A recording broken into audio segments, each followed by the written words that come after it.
35 साल इतना लंबा समय किसी भी राज को छुपाने के लिए पर्याप्त होता है दोस्तों। लेकिन दोस्तों कहते हैं ना कि झूठ कितना हो पर्दा क्यों न कर ले, सच से वह कभी भी छुप नहीं सकता है। 1992 में जिसे मारा हुआ समझ लिया गया था, वह आखिर 2026 में कैसे जिंदा हो गई? वो भी इसलिए कि उसे इंसाफ मिल सके, और इंसाफ मिल सके इसलिए वह जिंदा हो गई। दोस्तों यह सुनकर आपको शौक लगा होगा, लेकिन यह कहानी कुछ ऐसे ही है। दोस्तों वह इंसाफ चाहती थी और इंतजार करते करते 35 वर्ष बीत गए। दोस्तों कातिल हत्या करके सभी सबूतों को मिटाकर चैन की नींद सो रहा था। दोस्तों ये कहानी ऐसा है कि आज सबूत तो मिला, लेकिन कातिल ही इस दुनिया में नहीं है। वाकई दोस्तों आज की जो कहानी है आपको अंदर से हिला कर रख देगी। तो आइए आज की इस कहानी को समझते हैं। नमस्कार दोस्तों, मेरा नाम है ब्रिजेश चौरसिया और आप देख रहे हैं ब्रिजेश क्राइम फाइल्स। दोस्तों कहते हैं कि जब कोई पसंद आता है तो ऐसा लगता है कि दुनिया के सबसे अच्छा इंसान वही है, और जब उस इंसान से नफरत होता है तो ऐसा लगता है कि दुनिया के सबसे घटिया और जलील इंसान वही है।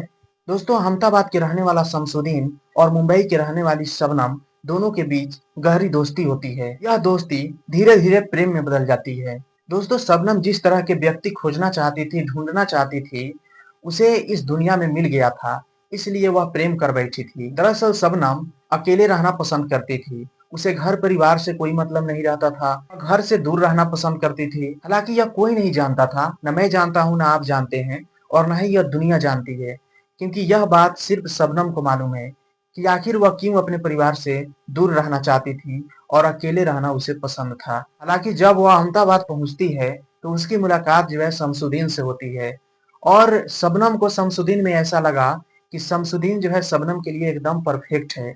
उसे दुनिया के सबसे अच्छा इंसान शमसुद्दीन लगा, और इसलिए दोनों के बीच दोस्ती होती है।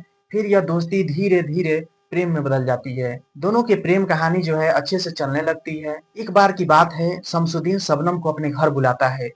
शबनम जो है शमसुद्दीन के घर आती है। दोनों एक साथ बैठते हैं, खाते हैं, पीते हैं, हंसी मजाक चलती है, और प्रेम और प्रेमिका के बीच जो प्रेम भरी बातें होती है दोनों करते हैं। कहा जाता है कि शबनम किसी बात को लेके शमसुद्दीन पर दबाव डाल रही थी। वह कौन सी बात थी जिसे लेकर शबनम जो है शमसुद्दीन पर दबाव बना रही थी, यह कोई नहीं जानता है। यह बात जो है शमसुद्दीन और शबनम के अलावा यह दुनिया भी नहीं जानती है। ना ही जो है पुलिस जानता है कि आखिर किस तरह के दबाव शबनम शमसुद्दीन पर डाल रही थी। और होता कुछ ऐसा है कि शमसुद्दीन जो है शबनम की हत्या कर देता है। तो हत्या करने के बाद शमसुद्दीन शबनम के लाश को छिपाने के लिए कुछ ऐसा उपाय करता है जिसे आप सुनेंगे तो आपके पैरों तले जमीन खिसक जाएगी। दोस्तों कातिल का दिमाग कितना तेज चलता है आप सोच भी नहीं सकते हैं। दोस्तों शमसुद्दीन को यह समझ में नहीं आ रहा था कि वह करे तो करे क्या, अब कहाँ छिपाए शबनम के बॉडी को। फिर उसके बाद उसके दिमाग में एक ऐसी खतरनाक बात आती है जिसे वह कर डालता है। वह अपने ही घर में शबनम के बॉडी को छिपा देता है, यानी कि अपने ही घर में अपने ही घर को खोदकर उसको वहीं पर दफना देता है। दोस्तों शमसुद्दीन शबनम के लाश को दफनाने के बाद वह समझ चुका था कि अब हमने जो है सारी सबूतों को मिटा दिया है। अब हमें किसी भी तरह के कोई डर भय नहीं है।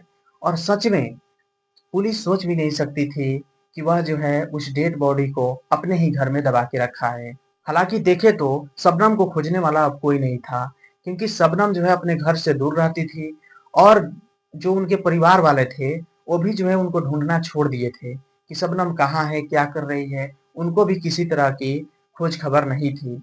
हालांकि बहुत दिन बीत जाने के बाद उन लोगों ने पुलिस स्टेशन जाकर उनकी गुमशुदगी का, ऐसे जो है गुम हो जाने का, उन लोगों ने रिपोर्ट लिखवाया था कि पुलिस भी कुछ दिनों तक छानबीन की, बाकी उसमें लापता समझ के पुलिस भी इस फाइल को दबा दी थी। दोस्तों असली खेल तो तब शुरू होती है जब शबनम शमसुद्दीन के घर में दिखाई देने लगती है। शमसुद्दीन को भी लगता था कि शबनम जो है मेरे घर में घूम रही है, मेरे सपने में आ रही है, या कोई पीछे से आ रहा है। शमसुद्दीन को भी लगता था, लेकिन कुछ दिनों के बाद शमसुद्दीन मर जाता है। उसके बाद इसका नतीजा जो है उसके परिवार को भुगतना पड़ता है। होता कुछ ऐसा है कि शमसुद्दीन के परिवार में जितने भी लोग थे सभी को शबनम दिखाई देने लगती है।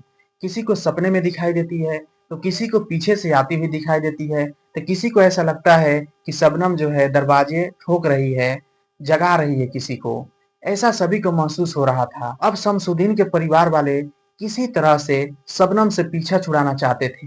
हालांकि जब शमसुद्दीन जो है शबनम के लाशों को दबाया था तो उसमें भी शमसुद्दीन के परिवार वालों ने उसका साथ दिया था और उन सभी लोगों ने मिलकर इस घटना को दबा दिया था। लेकिन कहते हैं ना, जिस जुर्म को आपने किया है, जिस जुर्म के लिए आप सहभागीदार रहे हैं, उसकी कीमत तो आपको ही चुकानी होगी।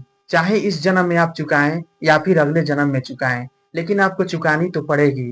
परिवार वाले शबनम से पीछा छुड़ाने के लिए तरह तरह के तांत्रिकों के पास गए। बहुत सारे तांत्रिकों ने, किसी ने बताया कि आप घर में ये खरीद कर टंगवा लो, उसकी आत्मा आपको दिखाई नहीं देगी। किसी ने समझाया, किसी ने जो है आकर वहां पर जो है झाड़ फूक किया, लेकिन इसका कोई असर नहीं पड़ा। एक बार की बात है, ये लोग एक दूसरे तांत्रिक के पास जाते हैं और वहां पर सारी घटनाओं को ये लोग सुनाते हैं, क्या किया इन लोगों ने शबनम के साथ। लेकिन होता कुछ ऐसे है कि कानो कानो यह खबर जो है अहमदाबाद क्राइम ब्रांच के पास पहुंच जाती है। जैसे ही खबर पुलिस के पास पहुंचती है, पुलिस समझ जाती है कि ये वही शबनम है जिसका रिपोर्ट 34 बरस पहले लापता होने के लिए लिखाया गया था। फिर क्या था, पुलिस जो है एकाएक पहुंचती है शमसुद्दीन के परिवार के पास। फिर पुलिस वहां पर पहुंचने के बाद जो है कुछ लोगों से पूछती है, तो लोग बताते हैं कि दोनों के बीच जो है प्रेम संबंध था। उसके बाद पुलिस जो है पूरे घर की छानबीन करती है, वहां पर जेसीपी बुलाया जाता है और उसके बाद जो है पूरे घर को खुदवाया जाता है। और खुदवाया जाता है तो उसमें से मिलते हैं हड्डी के कुछ अवशेष। फिर उसके बाद जो है पुलिस शबनम के परिवार वालों को ढूंढता है। परिवार वालों को ढूंढने के बाद जो है डीएनए मैचिंग कराने के लिए भेजा जाता है और डीएनए मैचिंग वहां पर हो जाती है। दोस्तों, शबनम अब इस दुनिया में नहीं है। वह 34 बरस पहले ही इस दुनिया को छोड़कर जा चुकी है और उसकी हत्या करने वाला उसका प्रेमी शमसुद्दीन भी इस दुनिया में नहीं है। अब बताइए कि सजा किसे मिलनी चाहिए। हालांकि दोस्तों, मैं अब इसके आगे कुछ नहीं बता सकता, क्योंकि ये इन्वेस्टिगेशन का सवाल है और हिरासत में लेके सभी की पूछताछ चल रही है। दोस्तों, इस कहानी को सुनाने का उद्देश्य किसी की भावनाओं को ठेस पहुंचाना नहीं है, बल्कि समाज को जागरूक होने की आवश्यकता है। क्योंकि एक गलत कदम किसी एक की जिंदगी बर्बाद नहीं करती, बल्कि एक या दो परिवारों को बर्बाद करके रख देती है। दोस्तों, अगर आपको ऐसे ही क्राइम स्टोरी पसंद है तो चैनल को सब्सक्राइब कीजिए, बेल आइकन को प्रेस करके ऑल कर लीजिए। मिलते हैं नेक्स्ट वीडियो में, तब तक जय हिंद, जय